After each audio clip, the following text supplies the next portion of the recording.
Hoje, o partido ao qual eu pertenço, PMDB, manifestou o apoio à candidatura da presidente Dilma Rousseff.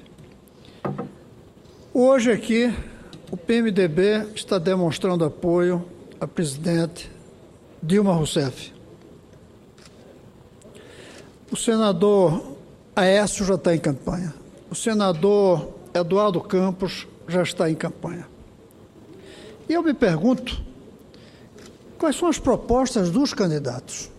O que eles trazem de novo para o Brasil que ansia por algo novo, um rumo diferente?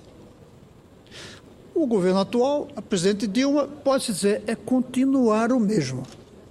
Mas vamos analisar a situação hoje para ver se continuar o mesmo satisfaz. Olhemos ao redor e o que é que nós vemos? Cidades falidas. As cidades faliram no Brasil.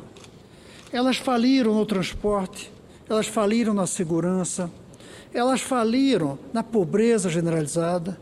No caso de São Paulo, faliu até na água que não está chegando. As cidades se transformaram de metrópoles em monstrópoles. Qual é a proposta dos candidatos? Eu vejo aqui o deputado Mário Heringer. Quais são as propostas dos candidatos para as cidades brasileiras? Olhemos ao redor. A inflação está aí.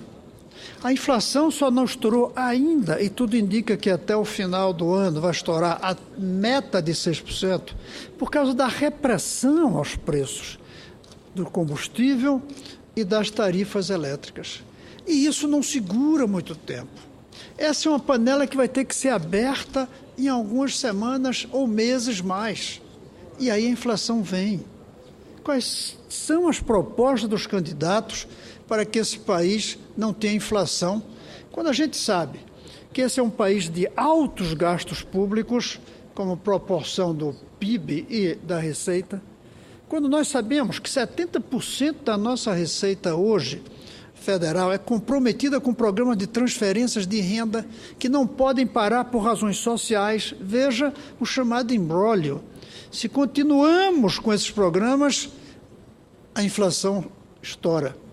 Se nós pararmos com esse problema, a crise social estoura. Olhemos ao redor. A saúde. Quais são as propostas dos presidenciáveis para resolver a questão da saúde no Brasil? Aproveito até para dizer, pura coincidência, mas o deputado Mário uma vez me mostrou uma proposta que ele tem que, de fato, mudaria as coisas. Nem vou aqui, de público, apoiar a sua proposta, deputado, mas é novidosa, traz algo novo. Qual é a proposta nova dos candidatos a presidente para que o eleitor vote sabendo que ele vai cuidar bem da saúde? E para a educação, qual é a proposta nova? Eu não vou dizer que tem que ser a federalização como eu defendo. É nova a federação, pode não ser boa até. Mas qual é a deles? Qual é a deles? O que eles estão propondo? A Dilma está propondo aumentar, pouco a pouco, o número de escolas em horário integral. Eu, pessoalmente, acho que nem são escolas de horário integral, porque fingem o horário integral. Mas qual é a proposta dos outros candidatos? E a segurança? Qual é a proposta dos candidatos a presidente para que o Brasil saia da guerra civil em que nós estamos, onde tráfico de um lado, desesperados de outro, se juntam e cria-se uma tolerância absoluta, uma convivência, eu não posso dizer tranquila, porque seria absurda a expressão, mas uma convivência natural com a violência.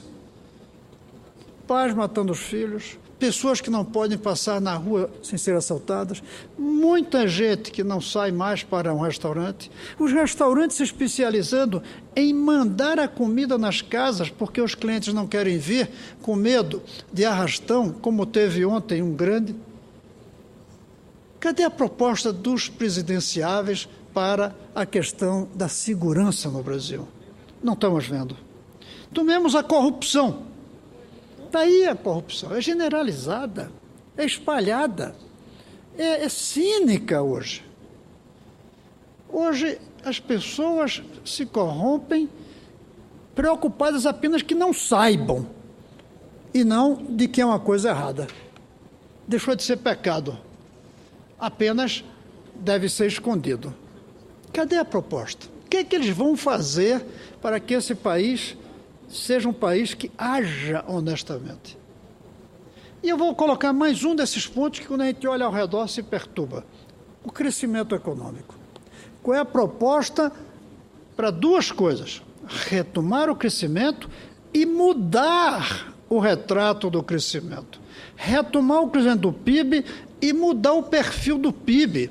De um perfil velho, baseado na agricultura e na produção industrial dos anos 50, 70, para uma economia baseada no conhecimento. O que é que eles propõem para que a produção aumente e para que o Brasil deixe de ser exportador de terra e importador de chips, de conhecimento? Qual é a proposta dos presidenciáveis? A gente não vê. E por trás disso, há algo mais profundo. É que o modelo que nós temos social e econômico no Brasil, o modelo baseado em 4 pilares nos últimos 20 anos, esse modelo entrou em crise. Os pilares estão enferrujados. O primeiro pilar é a democracia. A democracia que está aí se esgotou e o povo está na rua mostrando que não está satisfeito quando pede uma reforma política radical. O pedido de reforma política, senador, radical pelo povo, é prova que a democracia que está aí não atende mais aquilo para o que ela foi feita. Ela não cria mais a relação boa do eleito com o eleitor. Ela não ouve o eleitor. Ela tem um sistema de financiamento de campanha que é vergonhoso e que antes de começar a campanha já se sabe às vezes quem vai ganhar por causa da quantidade de dinheiro que tem à sua disposição.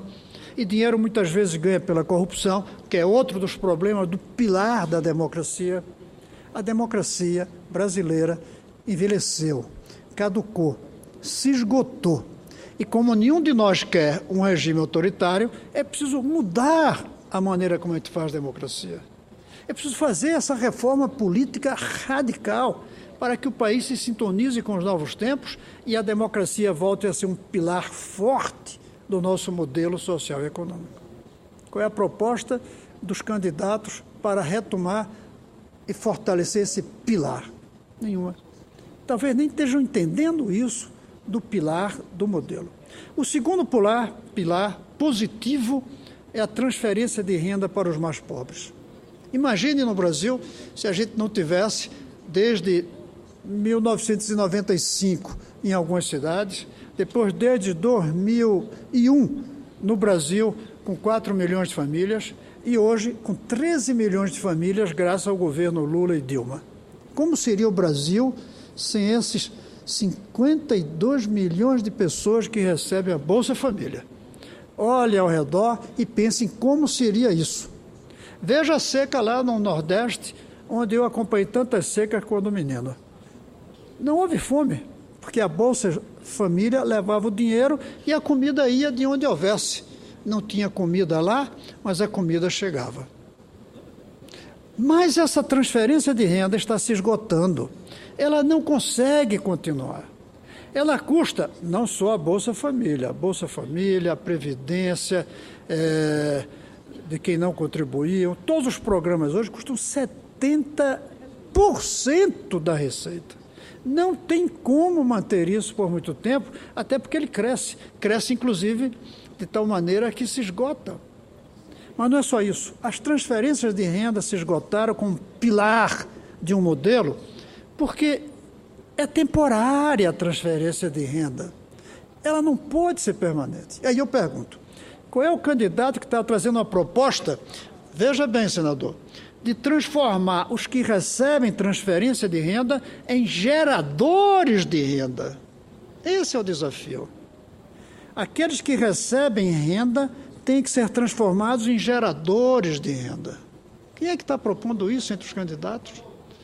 Uns dizem que vão manter, outros acusam o candidato que ele vai desfazer a Bolsa Família, alguns dizem que vão aumentar o número, mas quem é que diz como transformar os beneficiários da Bolsa Família em geradores de renda.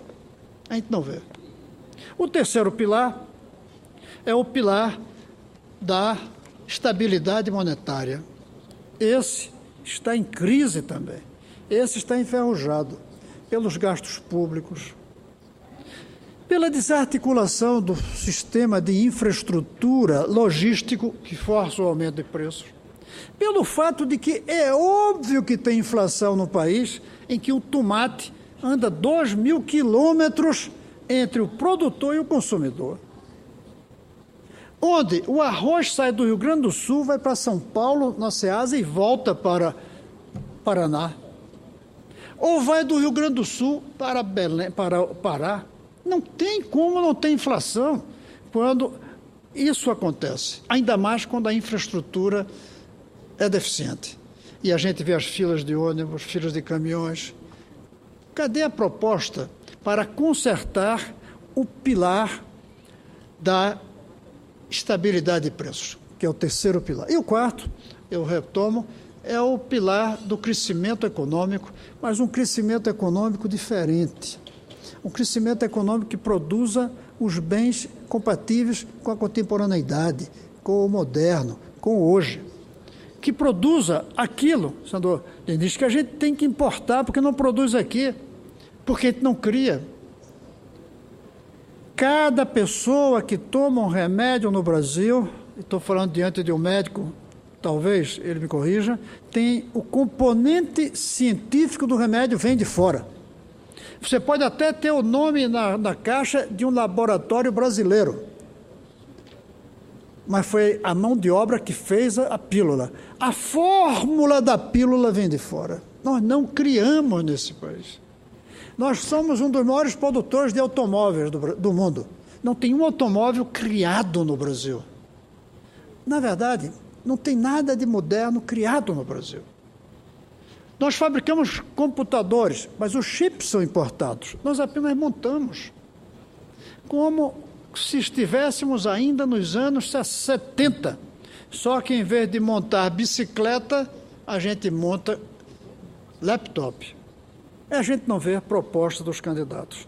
Eu hoje estive na convenção do PDT e fiz minha fala, dizendo que já não era hora de se discutir 2014 ali. Ali já estava decidido.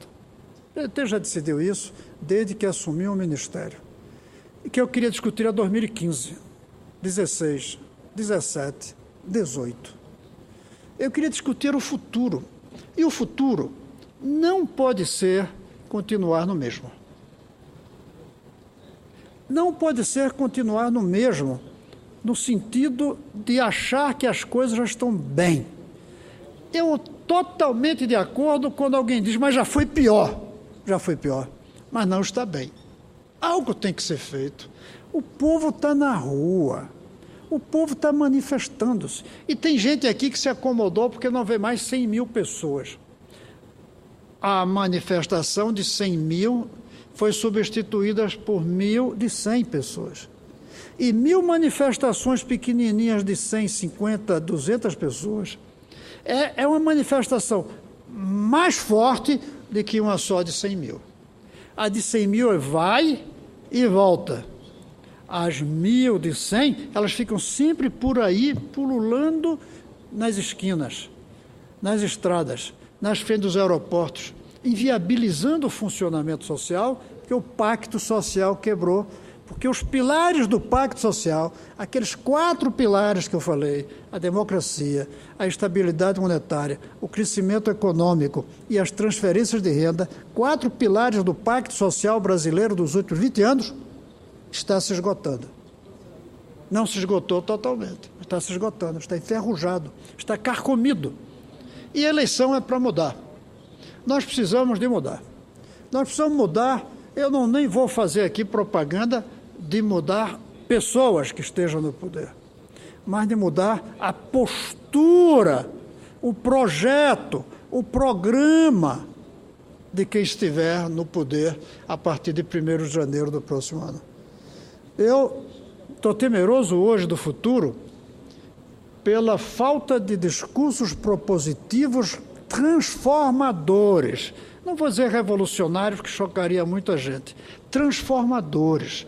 De não ficar apenas em manter o que está aí, em transformar a sociedade. Como essa ideia de transformar os que recebem transferência de renda em geradores de renda. E eu concluo, até para não pensarem que eu deixei de lado o meu tema, dizendo que, para mim, o que eu mais sinto falta até aqui nos discursos dos candidatos é a sua proposta de fazer a grande transformação que só seria possível garantindo educação da máxima qualidade no Brasil, equivalente às melhores do mundo, e todo mundo em escolas equivalentes, pobres e ricos, trabalhadores e patrões em escolas equivalentes. Nós, eleitos, com nossos filhos em escolas dos eleitores. Esse seria o caminho. Mas ainda temos alguns meses até a eleição. Eu espero que até lá seja possível contar com uma alternativa que nos gere esperança, para que nós possamos votar não por exclusão dos que achemos piores, mas por entusiasmo naquele ou naquela que nós acharmos que é o melhor ou a melhor. É isso, presidente, que eu tinha para colocar, agradecendo muito a sua presidência.